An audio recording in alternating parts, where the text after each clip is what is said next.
Hello વિદ્યાર્થી મિત્રો, આપ સૌનું આપના યુટ્યુબ ચેનલ પર હાર્દિક સ્વાગત છે. તો આજે હું તમારા માટે લઈને આવી ગઈ છું ધોરણ 8 વિષય ઇંગ્લિશ યુનિટ 1 ક્યુ ફોર ક્વેશ્ચનના સ્વાધ્યાયપોથીની સંપૂર્ણ સમજૂતી. તે પહેલાં તમે જો આપણી ચેનલને લાઇક અને સબસ્ક્રાઈબ ન કરી હોય તો તે જરૂરથી કરી દેજો. તો ચાલો આપણે આ તમામ પ્રશ્નોના ઉત્તરોની સમજૂતી મેળવીએ.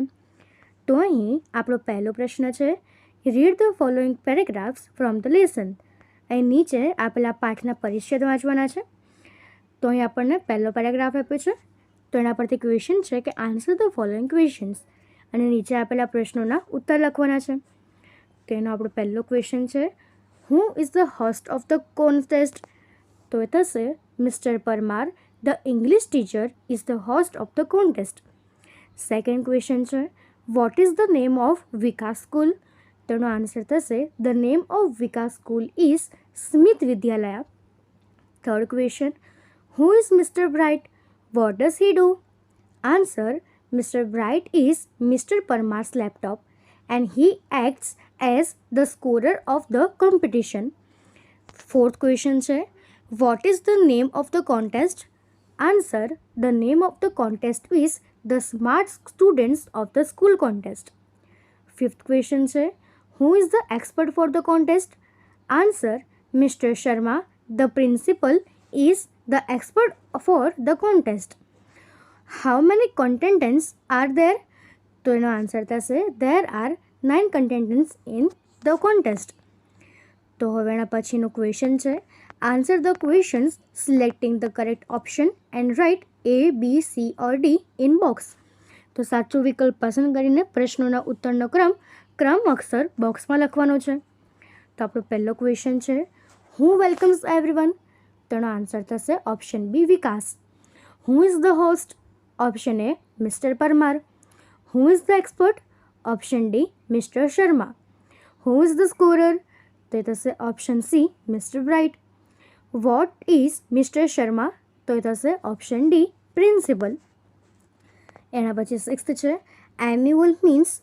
તો તે થશે option C yearly. Which word in the passage means anchor? તો એ થશે option C host. Which word is used four one who tax part in a competition? તો એ થશે ઓપ્શન બી કન્ટેસ્ટન્ટ. તો હવે એના પછીનો સેકન્ડ પેરેગ્રાફ છે, તેમાં આપણને સૌપ્રથમ ક્વેશ્ચન આન્સર આપ્યા છે. એનો ફર્સ્ટ ક્વેશ્ચન છે, what is the first round? Answer, the first round is fast finger first round. Second question છે, how much time will take the contestants get to answer the question? Answer, the contestants will get maximum of 7 seconds to answer the questions. તો એના પછી આપણને વિકલ્પો આપ્યા છે. એમાં પહેલું છે, which is the first round? Option C fast finger first round. With how much time will the contestants get? Answer, option A 7 seconds. Maximum means? તો એ થશે ઓપ્શન બી ધ મોસ્ટ. તો એવી જ રીતે એના પછીનો થર્ડ પેરેગ્રાફ છે, એમાં આપણને ક્વેશ્ચન આન્સર આપ્યા છે કે who is the first contestant? તેનો આન્સર થશે Nandita Gosai is the first contestant. Second question, how much time did Nandita take to answer the questions? Nandita took only 3 seconds to answer the questions. એના પછીનો હવે આપણને વિકલ્પો આપ્યા છે. તો એનો ફર્સ્ટ છે, હુ વોઝ ધ ક્વિકેસ્ટ? તેનો આન્સર થશે option C Nandita Gosai. How much time did she take? Answer, option C 3 seconds. તો એના પછીનો ફોર્થ પેરેગ્રાફ છે, એમાં આપણને ક્વેશ્ચન આન્સર આપ્યા છે કે what will Nandita get for each correct answer? તો એનો આન્સર થશે Nandita will get a gift for each correct answer. What will Nandita get for 6 correct answers? Nandita will get a scholarship for 6 correct answers. How many helplines are there? Name them. So there are 3 helplines. First, Hello Help. Second, Expert Advice. And third, Student Support. એના પરથી એના વિકલ્પો છે કે how many questions will mister Parmar ask? તો એ થશે option C 6. How many helplines are there? Option C 3. What will the consultant get for each correct answer? તે થશે option A gift. 6 correct answers will get the contestant તો તે થશે option B a scholarship. How many helplines can the contestant use? Option B 2. The contestants will get, તો એ થશે option B 1 minute for the first 3 questions. તો હવે એના પછી 5th પેરેગ્રાફ છે, એના ક્વેશ્ચન્સ છે answer the following questions. Whose help does Nandita take? તો એ થશે Nandita takes her aunty's help. Second question, which helpline does Nandita use? Nandita uses the hello help helpline. એના પછીનો 6th પેરેગ્રાફ છે, એના ક્વેશ્ચન છે which game does Nandita play? તો Nandita plays hockey. Which award has she won? She has won the Player of the Match award in the last inter-school hockey tournament. તો એના પછી હવે આપણો question 2, say whether the following statements are true or false. નીચે આપેલા વિધાનો સાચા છે કે ખોટા તે લખવાના છે. તો પહેલું વિધાન છે after 3 questions a કન્ટેન્ટન્સ will get free from mistake tick. તો તે થશે true. There is a helpline through which we can talk to a person. True. The expert is an English teacher. False. Mr. Bright gives a 1 minute time to the contestant. તો એ થશે false. Mirabai wrote the Gujarati poem Gram Mata. False. The principal is the host of the contest. False. Nandita took 3 seconds to answer the questions. True. The contestant will get 1 minute to answer the questions in fast figure first round. તો એ થશે false. 6 correct answers will get the contestant a gift.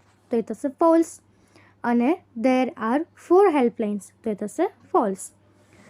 તો એના પછી આપણો question 3, frame the questions to get the underline words as answers. રેખાંકિત શબ્દ ઉત્તરમાં મેળવવા માટે પ્રશ્નો બનાવીને લખવાના છે. તો આપણને પહેલું આપણું સેન્ટેન્સ આપ્યું છે Gita wrote a letter in the afternoon. તો અહીંયા ગીતા, લેટર અને ઇન ધ આફ્ટરનૂન નીચે અંડરલાઇન આપી છે. તો સૌપ્રથમ જો આપણે હું ગીતા પરથી ક્વેશ્ચન પૂછીએ તો તે થશે હું wrote a letter in the afternoon. Letter જે છે એને આપણે ક્વેશ્ચન માર્ક બનાવીએ તો what did Gita write in the afternoon. અને ઇન ધ આફ્ટરનૂન પર જો આપણે લખીએ તો when did Gita write a letter. એવી જ રીતે સેકન્ડ આપણું સેન્ટેન્સ છે mother put the dishes on the table.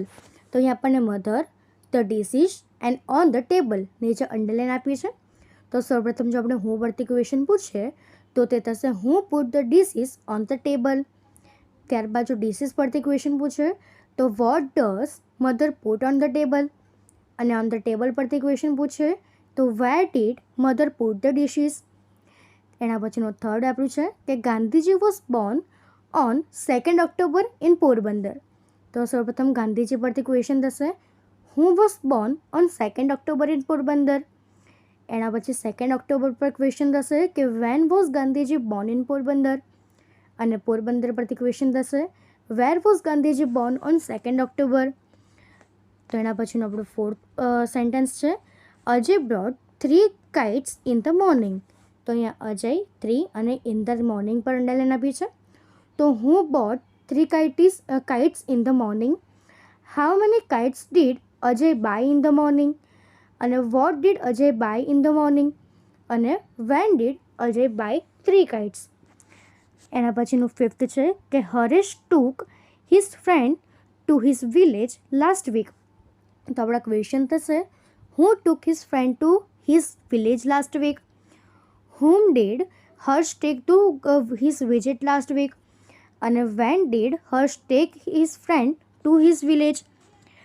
તો હવે એના પછીનો આપણો ક્વેશ્ચન 4 છે arrange the following words in the order in which they appear in the dictionary. Write their meanings in Gujarati. You can use a dictionary. નીચે આપેલા શબ્દો શબ્દકોશમાં આવતા ક્રમમાં ગોઠવીને લખવાના છે. શબ્દના ગુજરાતી અર્થ લખવાના છે. તમે શબ્દકોશનો ઉપયોગ કરી શકો છો. તો અહીંયા આપણને શબ્દ આપ્યા છે કન્સ્ટન્ટેન્ટ, એન્યુઅલ, સી, મેક્સિમમ અને ડિસ્ટર્બ. તો આપણો ફર્સ્ટ વર્ડ થશે એન્યુઅલ જે થશે વાર્ષિક. કન્ટેસ્ટન્ટ તો એ થશે સ્પર્ધક. ડિસ્ટર્બ ખલેલ પહોંચાડવી અથવા તો પરેશાન કરવું. મેક્સિમમ મહત્તમ અથવા તો વધુમાં વધુ, અને સી એટલે દરિયો અથવા તો સમુદ્ર. તો આપણે આ રીતે એને આલ્ફાબેટિકલ ઓર્ડરમાં ગોઠવી શકીએ છીએ. એના પછીનો આપણો ક્વેશ્ચન 5 છે, paste a photograph of your family in the space given here. અહીં તમને આ જે જગ્યા આપી છે તેમાં તમારા કુટુંબનો ફોટોગ્રાફ લગાડવાનો છે. તો તમે આ રીતે તમારા કુટુંબનો પિક્ચર લગાવી શકો છો. તો એના પરથી આપણો ફર્સ્ટ ક્વેશ્ચન છે, prepare a timeline for any one member of your family. તમારા કુટુંબના કોઈ પણ એક સભ્યની ટાઈમલાઈન તૈયાર કરવાની છે. તો અહીં આપણને ઇયર્સ આપ્યા છે અને ઇવેન્ટ્સ આપી છે. તો અહીંયા લખ્યું છે years 1985, born in Ahmedabad. 2006, completed graduation in commerce. 2008, started his first job in a bank. 2011, married by my mother. 2013, bought his first car. 2014, I was born. 2020, promoted to manager position. અને 2024, bought a new house for our family. એના પછી બીજું છે કે write about 5 to 6 sentences about him or her. તેમના વિશે 5 થી 6 વાક્યો લખવાના છે. તો my father is the most hard working person in our family. He wakes up early in the morning and always helps me with my studies. He works as a manager in a bank and handles his duties honestly. He teaches me good values, discipline, and kindness towards everyone. On weekends, he loves to spend quality time playing games with me. I love my father very much, and he is my real life hero. એના પછીનો question 6 છે, read the following paragraphs and answer the questions given below it. નીચે આપેલા પરિચ્છેદને વાંચવાનો છે અને પ્રશ્નના ઉત્તર આપવાના છે. તો અહીં આપણને પેરેગ્રાફ આપ્યો છે. એના પરથી આપણો ફર્સ્ટ ક્વેશ્ચન છે, who was the first Indian two fly into space. Answer, Rakesh Sharma was the first Indian two fly into space. How much time did Rakesh Sharma spend in space? He spent 7 days, 21 hours and 40 minutes in space. How did the government of India honor Rakesh Sharma? તો એ થશે, the government of India honored him with the Ashok Chakra. તો એના પછીનો fourth છે, who was Rakesh Sharma? તો એનો answer થશે option B, astronaut. What was Soyuz T11? તો થશે ઓપ્શન એ, સ્પેસ ક્રાફ્ટ. તો હવે એના પછીનો આપણો ક્વેશ્ચન 7 છે, write an imaginary interview with Rakesh Sharma. Rakesh Sharma સાથે એક કાલ્પનિક મુલાકાત લખવાની છે. તો એ થશે, interviewer says, good morning sir, welcome. Can you tell us when and where were you born? Rakesh Sharma says, good morning. I was born on January 13, 1949 in Patiala, Punjab. Interviewer says, that's wonderful. What was your profession before you became an astronaut? Rakesh Sharma replied, I was serving as a squadron leader with the Indian Air Force. Interviewer asked, which spacecraft did you travel in and when did your historical journey begin? Rakesh Sharma replied, I joined Soviet cosmonauts aboard the Soyuz T11 spacecraft on April 2, 1984. Interviewer says, incredible. Extremely, exactly how much time did you spend out there in space? Rakesh Sharma says, I spent a total of 7 days, 21 hours and 40 minutes in space. Interviewer asked, what did you reply when Prime Minister Indira Gandhi asked how India looks from space? Rakesh Sharma replied, I proudly replied, सारे जहाँ से अच्छा हिंदुस्तान हमारा. Interviewer says, that was a proud moment for all of us. Which award did you receive after your return? Rakesh Sharma says, I was awarded the Hero of Soviet Union award and the Ashok Chakra by India. Interviewer asked, how did it feel to see the earth and India from so far away up there? Rakesh Sharma replied, it was a deeply beautiful and breathtaking experience that I can never forget. Interviewer says, thank you so much, sir, for your time and for making our nation proud. Rakesh Sharma says, "You're welcome. It was an honor to serve my country."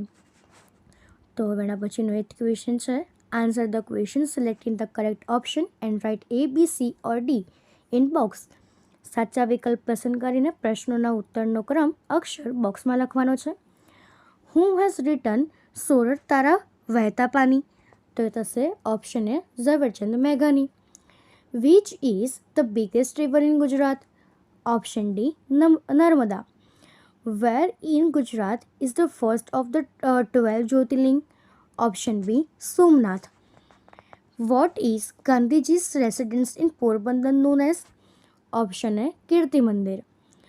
Who incurred to the state of Gujarat? તો એ થશે option C Ravishankar Maharaj. Which poet wrote ભલું થયું ભાગી જંજાલ સુખે ભગીશું શ્રી ગોપાલ? તો તે થશે option A Narsinh Mehta. Who wrote the poem Gram Mata? Option B Kalapi.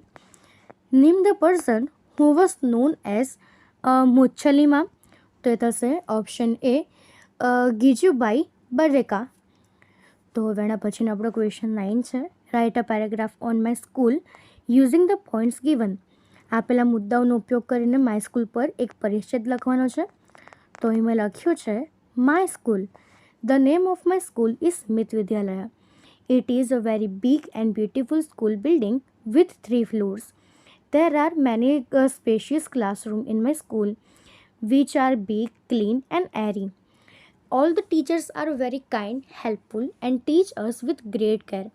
Our principal is strict yet very supportive and maintains discipline. Every morning all the students gather in the a big assembly hall to sing peacefully prayers together. My school also has a well-stocked library where we can sit and reading fantastic books. Outside, there is a massive playground surrounding by beautiful green trees where we play games during recess. I love my school very much because it is the best place to learn and grow. તો તમે આ રીતે તમારી school પર paragraph લખી શકો છો. તો અહીં આપણા તમામ પ્રશ્નોના ઉત્તર પૂર્ણ થાય છે. જો આમાં તમને કોઈ પણ ડાઉટ હોય તો એ તમે કોમેન્ટ સેક્શનમાં જરૂરથી જણાવી શકો છો અને આપણી ચેનલને લાઇક, શેર અને સબસ્ક્રાઈબ જરૂરથી કરી દેજો. Thank you.